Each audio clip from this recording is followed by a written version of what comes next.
오늘 은혜 받으실 말씀은 히브리서 3장 1절부터 6절까지 말씀입니다. 히브리서 3장 1절부터 6절까지 말씀입니다. 그러므로 함께 하늘의 부르심을 받은 거룩한 형제들아, 우리가 믿는 도리의 사도이시며 대제사장이신 예수를 깊이 생각하라. 그는 자기를 세우신 이에게 신실한 일을 모세가 하나님의 온지에서 한 것과 같이 하셨습니다. 그는 모세보다 더욱 영광을 받을 만한 것이 마치 집 지은 자가 그 집보다 더욱 존귀함 같으니라.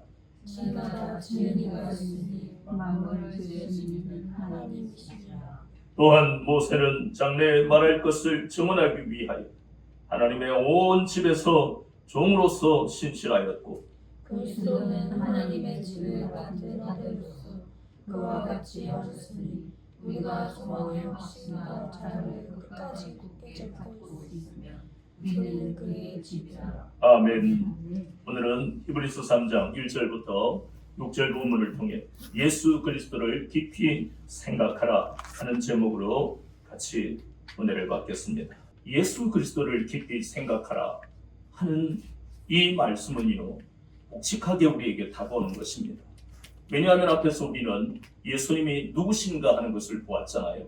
예수님은 우리를 위해 우리 죄에 대하여 속죄 제물이 되시려고 성육신하신 하나님이십니다.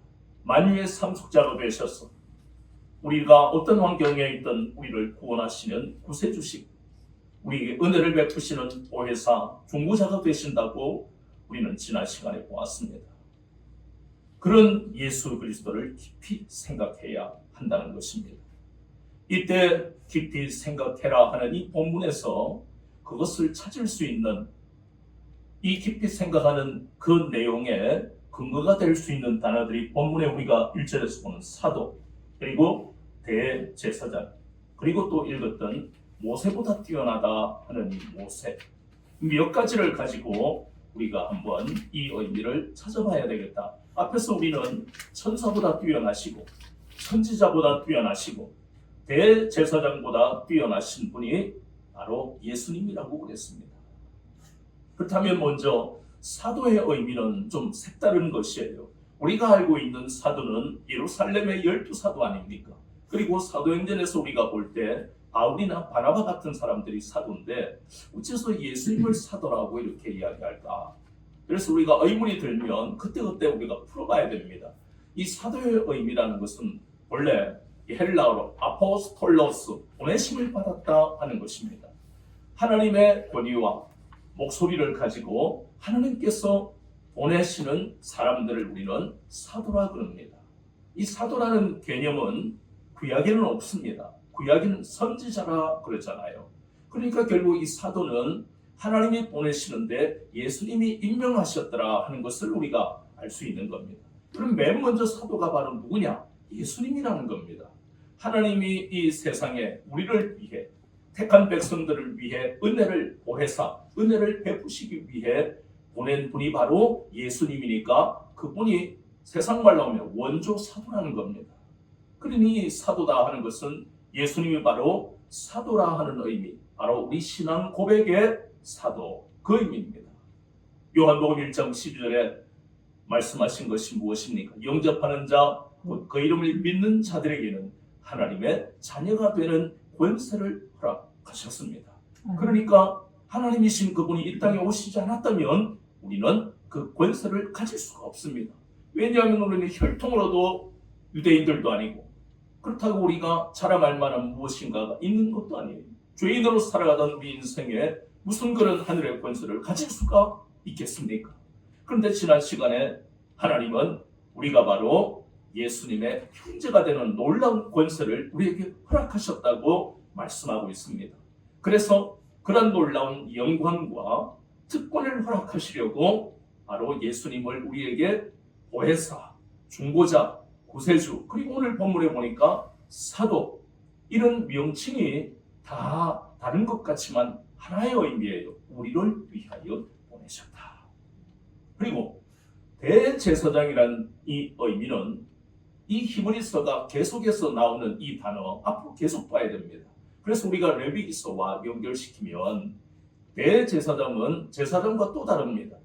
오직 1년에 한 번 제사장도 들어갈 수 없는 지성소에 언약궤가 있는 그 하나님의 영광이 임재하는 거룩한 장소에 오직 대제사장만 들어갈 수 있습니다. 그런데 여기에서 예수님을 대제사장이라고 말씀하고 있습니다. 구별해야 할 것은 히브리서에서 말씀하고 있는 대제사장으로서의 예수님은요, 레위기서에 나오는 인간 대제사장과는 완전히 다릅니다. 왜냐하면 인간 대제사장들은 나이가 차면 은퇴를 해야 됩니다. 그리고 지성소에 들어갈 수 있는 것도 1년에 한 번밖에 없습니다. 1년에 한 번 하루 종일 왔다 갔다 할 수 있지만 그러나 또 들어가는 데에 있어서 율법이 있습니다.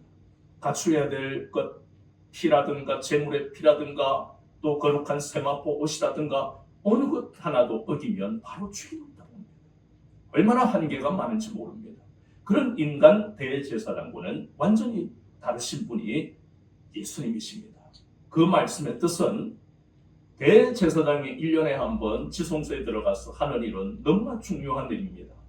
백성들의 모든 죄를 속하는 이 하나님의 놀라운 은혜를 받기 위해 대제사장이 필요한 것입니다. 얼마나 두렵고 떨리고 또 그 속죄를 받으면 감격이 되겠습니까? 그런데 그것은 일시적인 속죄밖에 안 됩니다. 조금 있다가 또 죄를 지으면 또 죄인이 되는 것이에요. 해결되지 않는 것입니다. 그러나 예수님이 대제사장이 되셨는데 인간 대제사장과 어떻게 구별되느냐? 그것은 바로 우리가 잘 아는 로마서 6장 10절입니다. 단번에 제물이 되셨습니다. 아멘. 단번에 제물이 되신 것. 히브리서에서 계속 나옵니다. 히브리서 7장 27절 그리고 10장 10절에도 똑같이 단번에 제물이 되셨습니다. 그 말씀의 뜻은 예수님이 제물이 되셨다는 겁니다. 인간은 짐승의 그 피를 가지고 하나님 앞에 나가지만 그것은 일시적으로 해결이 되는 것밖에 안 됩니다. 그러나 예수님이 죄 없으신 흠 없으신 우리 주님이 제물이 되시며 이 모든 이러한 제사제도 자체가 의미가 없어집니다. 그래서 구약의 제사제도를 완성하신 분이 예수님이십니다. 그래서 이 대제사장의 의미는 완전히 다른 것이죠. 그래서 우리를 위해 날마다 중보하시는 그것, 우리를 위해 기도하시면서 얘야 내가 너를 정결하게 하기를 원한다. 날마다 예수님은 우리에게 오셔서 마음문을 두드리시고 네가 하나님께로 돌이키면 좋겠다. 그래서 우리의 마음문을 두드리시면서 우리의 죄를 정결하게 계속해서 그 일을 하시는 분이 바로 예수님, 대제사장이신 예수님 그 의미입니다. 이것은 구약에 나오는 구약에서 대제사장의 계열로 보면 최초의 대제사장이 아론입니다. 그 집안이 얼마나 거룩합니까? 위대합니까? 그것이 솔로몬 때에 와서 사독으로 바뀌기 전까지 계속해서 아론 계열이 대제사장이 되었습니다.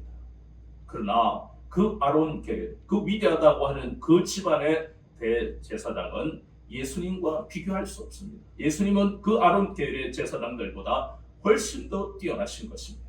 그러면 이제 모세에 대해서 정리를 하면 우리가 무엇을 도대체 깊이 생각해야 할 것이 이제 정리가 됩니다. 그러면 모세에 대해서 우리가 아는 것은 바로 본문에 나오는 대로 하나님의 온 집을 정말 신실하게 종으로서 그 역할을 다한 사람이 모세입니다. 그가 430년 동안 애굽에 종살이하던 그 히브리인들을 하나님의 그 인도하심을 따라 우리가 잘 아는 시내산까지 1년 가까이 그 세월 동안 하나님의 뜻을 이루려고 얼마나 애를 썼습니까?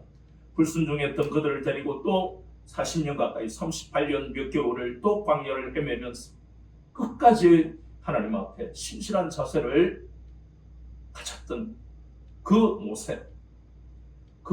모세와 예수님을 또 비교하고 있는 것입니다. 그렇게 온유가 승했던 우리가 잘 아는 민수기서 한번 볼까요? 구약 성경에 보면 모세가 어떤 사람인가 하는 것을 말씀하고 있는데요. 민수기서 민수기서 말씀에 보니까 민수기 12장 3절, 이 사람 모세는 온유함이 지면의 모든 사람보다 더하더라. 민수기서 12장 3절 말씀에 보니까, 아니 생각을 해보세요. 우리는 살아가면서 저 사람은 정말 온유해. 온유한 사람을 만나면 어떤 때는 부럽기도 하잖아요. 나는 온유하지도 않고 정말 나는 왜 이렇게 말이 그리고 행동이 이럴까? 저 사람은 참 부러워. 이러면서 저 사람은 법 없이 살 수 있을 거야. 우리는 그런 말을 많이 한 거예요. 어떻게 당신은 화도 안 내고 삽니까? 정말 부럽습니다. 그러잖아요. 그러나 그런 사람도 뭐라 그럽니까? 화를 내면 무섭다 그러잖아요. 그러니까 온유한 사람이라고 하는 것을 우리는 정정할 필요가 있습니다. 그 온유는 인간으로서 불가능한 것이다. 온유보다도 천성이 온화하다, 순하다라고 고쳐야 됩니다. 온유는 이 땅에 존재할 수가 없다. 왜냐하면 온유는 하나님이 주시는 은혜요 특권입니다. 여기에 보세요. 모세가 민수기서 12장 3절에서 이 땅에, 예를 들어 그 당시에 모세가 살던 시대에 전 세계 인구가 수백만 명이다 하면 수백만 명 중에 유일하게 모세만 온유한 사람이다. 그런 그 사람도 무리바에서 우리가 알다시피 혈기와 분노를 쏟아내고 몇 가지 이유로 인해서 결국은 가데스 바네아에서 약속의 땅에 들어가지 못합니다. 그것은 우리에게 큰 교훈을 줍니다. 인간은 온유할 수 없다는 겁니다. 거기서 거기라는 겁니다. 50보, 100보입니다. 그러면 우리는 이 땅에서 온유를, 그 능력을 체험 못하고 사느냐? 예수님은 이 땅에 오셔서 여러 가지 잃어버린 특권, 우리가 지난 시간에 보았던 그 특권 중에 하나가 바로 온유인데, 그 온유를 우리에게 허락하시는 거예요. 예수님을 믿기만 하면 온유한 사람으로 우리를 빚어가신다는 것입니다. 마태복음 11장 28절에서 30절에 보면 수고하고 무거운 짐진 자들아 다 내게로 오라. 내가 너희를 쉬게 하리라. 나는 마음이 온유하고 겸손하니 나의 멍에를 메고 내게 메고 그러면 너희 마음에 쉼을 얻으리라. 내 멍에는 쉽고 내 짐은 가볍다고 하십니다. 예수님 하나님이시니까 하늘의 그 온유를 가지시고 우리에게 그 하늘의 능력을 우리에게도 허락하시는 겁니다. 그래서 예수님은 모세보다도 더 뛰어나신 분이다. 왜냐하면 이러한 여러 가지 사역과 직분으로 능력을 보면 모세와 비교 안 됩니다. 모세는 하나님의 온 집, 이스라엘 백성들, 그게 하나님의 온 집이지요. 오늘날은 뭡니까? 구원받은 우리들이죠. 그래서 교회고 우리들인데 그 하나님의 온 집의 모세는 종에 불과합니다. 그러나 예수님은 하나님의 온 집의 아들, 주인이시라는 겁니다. 자, 이렇게 우리가 몇 가지 사도와 대제사장 그리고 모세를 가지고 깊이 생각하는데 뭔가 하나가 부족한 거예요. 그래서 우리는 깊이 생각하라 이 말씀이 구약에 정확하게 어디에 있느냐. 왜냐하면 모든 구약은 신약이 감추어져 있기 때문에 우리는 이 시간 하늘의 비밀을 푸는 겁니다. 성령님이 우리 가운데 운행하시기 때문에 구약의 말씀이 신약, 복음으로 풀리고 있는 것입니다. 출애굽기 12장 5절부터 14절까지의 말씀이 바로 오늘 히브리서 3장 1절의 말씀 연결되는 것입니다. 우리가 잘 알다시피 하나님은 이스라엘 백성들에게 은혜를 주셔서 10번째 재앙을 통해 완전히 그들의 종살이에서 해방할 수 있도록 은혜를 베푸시는 그 밤이 바로 6월절 밤입니다. 그래서 그들에게 명령하시죠. 너희들은 흠없는 1년 된 수컷 양을 잡아라. 그래서 그 피는 문인방과 좌우설지와 문인방에 바르고 그리고 그 고기는 그 밤에 구워서 먹고 누룩이 없는 그 무교병과 그리고 쓴나물을 함께 먹어라. 이것이 바로 출애굽기 12장 5절에서 14절까지 6월절에 하나님이 이스라엘 백성들에게 명령하신 내용입니다. 그러면서 너희들은 여기에서 끝나는 것이 아니라 이 6월절 패스오버라 그러죠. 모든 저주가 너희에게서 지나가는 그 어린 순양의 피로 말미암아 너희들에게 이만한 하나님의 진노가 지나간 이 날, 너희뿐만 아니라 자녀들에게도 가르쳐서 이 날을 기념하고 대대로 지킬지니라. 아멘. 이 말씀이 바로 오늘 예수를 깊이 생각하라, 그 내용이 바로 6월절의 의미 속에 포함된 것입니다.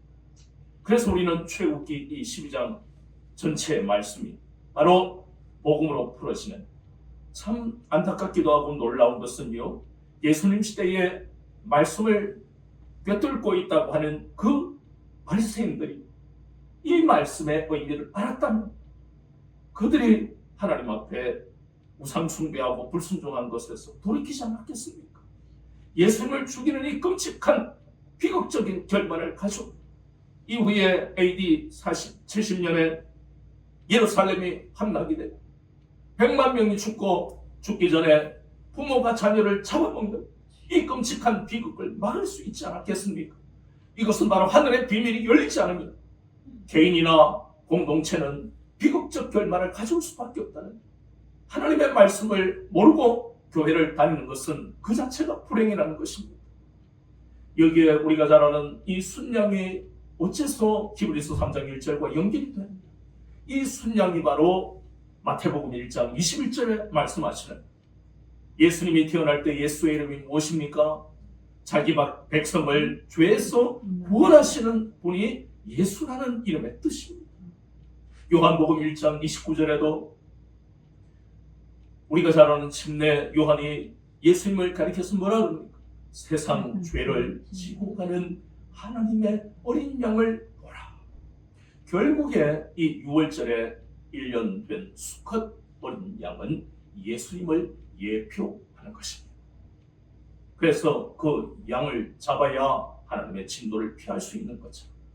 예수 그리스도의 피가 저와 여러분의 영혼 속에 흐르고 있기 때문에 하나님의 진노가 우리에게서 지나가는 것입니다. 아멘. 하나님의 심판이 우리에게서 지나가는 겁니다. 아멘. 이것이 바로 우리가 받은 영광과 특권 중에 하나, 가장 중요한 것입니다. 그들이 430년 동안 우상 숭배해서 죄를 지었던 애국적 가치관과 사고방식, 그게 누룩입니다. 그리고 쓴 나물은 그들의 죄로 말미암아 430년 동안 자유가 없는, 정말 종으로 살아간다는 것, 끔찍한 일이에요. 그러한 삶을, 그래서 고난을 당한 것을 잊지 마라, 쓴 나물을 먹으라고 한 겁니다. 우리의 인생이 그렇잖아요. 우리도 이 죄의 문제가 해결되지 않았어요. 우리가 알든 모르든 상관없이 우리가 살아온 인생을 돌아보면 성경 속에 있는 말씀들이 정확하게 나를 가리키고 있는 것을 알 수 있잖아요. 로마서 1장 18절에 우리는 무리하게 살고 1장 28절에 경건하지 못한 삶을 살고 마음에 하나님 두기를 싫어하는 인생이 우리였습니다. 이것이 바로 우리가 죄인이었다는 증거 아닙니다. 그리고 로마서 3장 23절에 모든 사람이 죄를 범하였으며 하나님의 영광 이루지 못했다. 로마서 3장 9절에 유대인이나 이방인이나 모두가 죄 아래 있다. 그래서 이것은 죄가 가져오는 인생의 그 과정과 결과는요, 성경이 정확하게 이야기합니다. 죄는 눈에 보이지 않는 것 같지만 그 과정과 결과가 정확하게 성경에서, 우리 한번 볼까요? 이번에는 우리 시편 한번 찾아봅니다. 시편 말씀해 보니까 시편 107편 3절과 4절을 보니까 그들이 광야 사막길에서 방황하며 거주할 성읍을 찾지 못하고 줄이고 목이 말라 그들의 영혼이 그들 안에서 피곤하였도다. 시편 107편 3절과 4절이 바로 오늘날 현대인의 모습들이 바로 이것 아닙니까? 죄의 문제가 해결되지 않으니까 방황할 수밖에 없습니다.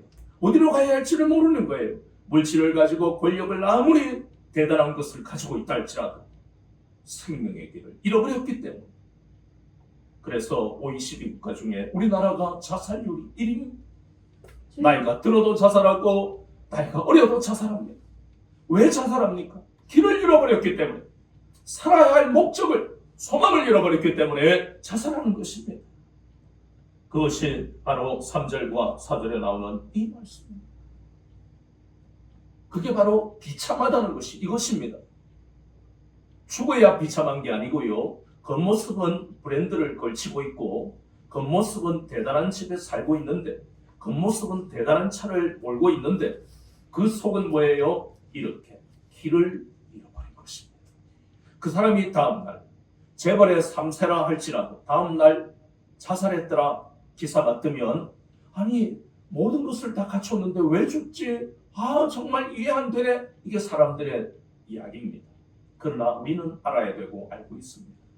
그가 길을 잃어버렸기 때문에 돈으로도 권력으로도 아는 인맥으로도 길을 찾을 수 없습니다.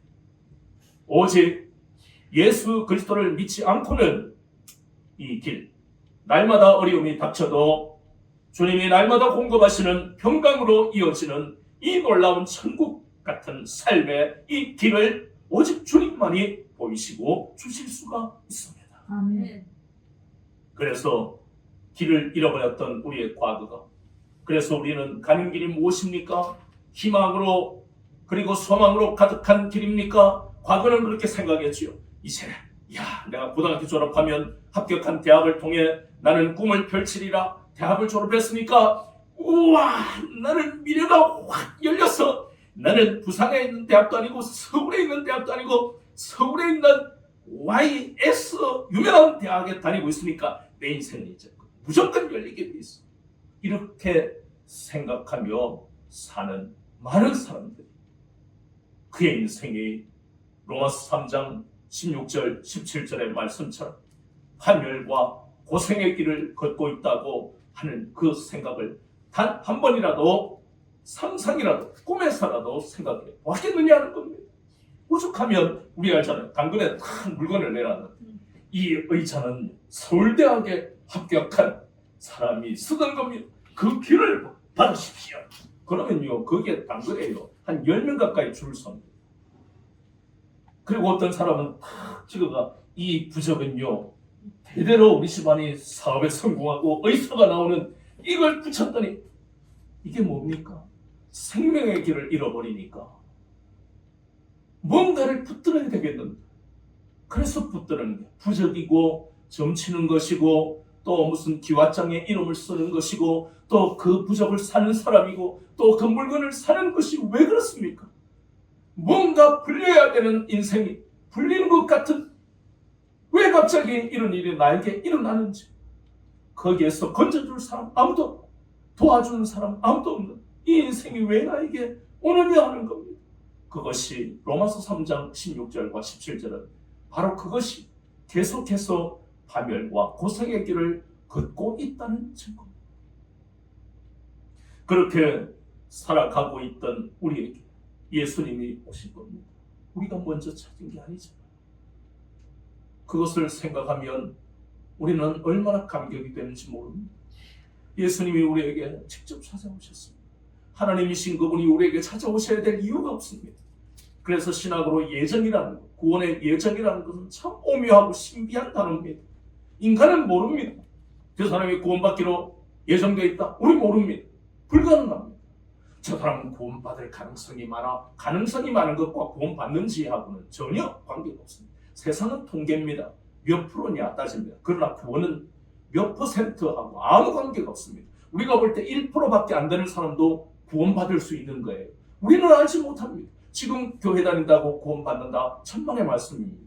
지금 교회 안 다닌다고 구원 못 받는다, 우리는 알 수 없는 거예요. 그래서 우리는 부지런히 복음의 씨를 뿌리고 물을 줘야 하는 책임이 우리에게 있는 것입니다. 그런데 그것보다 그만큼 중요한 것은 우리가 먼저 하나님 앞에 구원받은 하나님의 자녀가 되었다는 것입니다. 그것이 바로 출애굽기 12장으로 하면 무엇으로요? 피로. 예수 그리스도의 피로, 예수 그리스도께서 값주고 사신 그 피로, 제물, 우리가 하나님의 자녀가 된 것입니다. 이것이 바로 예수 그리스도를 깊이 생각해야 할 이유인 겁니다. 왜 우리가 깊이 생각해야 하는 것? 그냥 대충 나를 구원하셨고 물론 그 너무너무 은혜가 돼요. 근데 우리는 뭐든지 깊이 들어가야만 평생 그 은혜를 놓치지 않습니다. 아멘. 그냥 예수님 나를 구원하셨고 이러면 그게 얼마 가지는 못해요. 구원의 감격이 처음에는 교회 올 때 이야 내가 구원받았다니 이 놀라운 은혜를 하나님 주셨다. 1년 지나보세요. 희미해지. 저 혼자만의 생각이 아니라 히브리서가 기록된 목적이 어디에 있다고요? 예수 그리스도께서 나의 주님이 되신다는 그 믿음이 희미해질 때, 그것도 100년이 지났습니까? 아닙니다. 40년도 채 지나지 않, 한 세기가 지나기도 전에 그들의 마음속에 예수님을 믿는 믿음이 희미해져 버렸어요.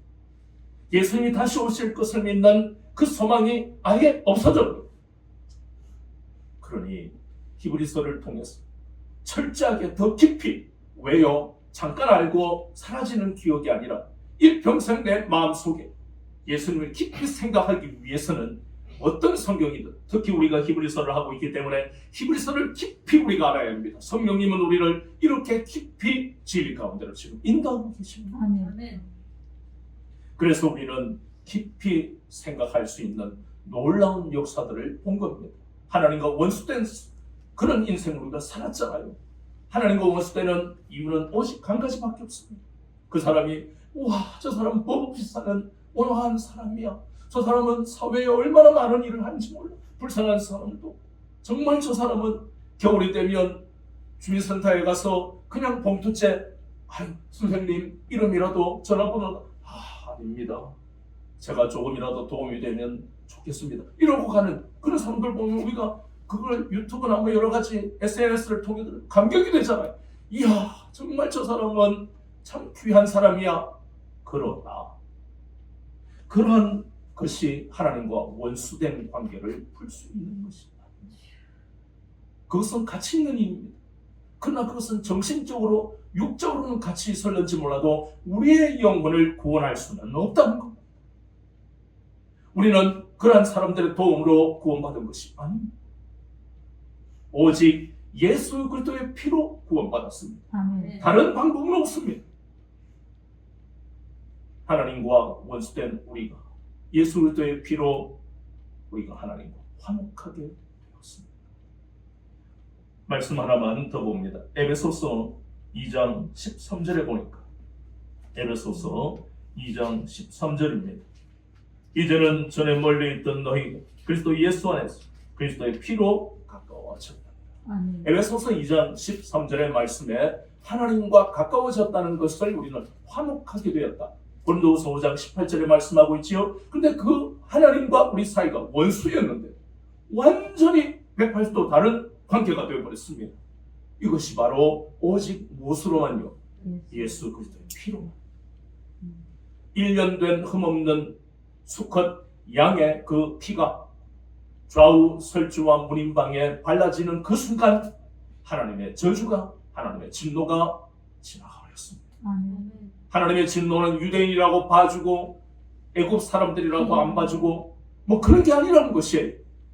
교회 다니든 어쩌든 그 중요한 게 아닙니다. 출애굽기 12장에서 우리가 알아야 될 것은 교회를 다닌다고 하나님의 진노가 지나가는 것이 아니라는 겁니다. 그 속에 뭐가 있어야? 영혼에 예수 그리스도의 피가 흐르고 있어야만 된다. 아멘. 가장 중요한 게 그거. 신앙의 방황을 할 수도 있습니다. 그 사람을 정죄하면 안 됩니다. 교회 안 다니고 있을 수 있습니다. 더 간파가 교회 다니면 무슨 소용이야 하더라.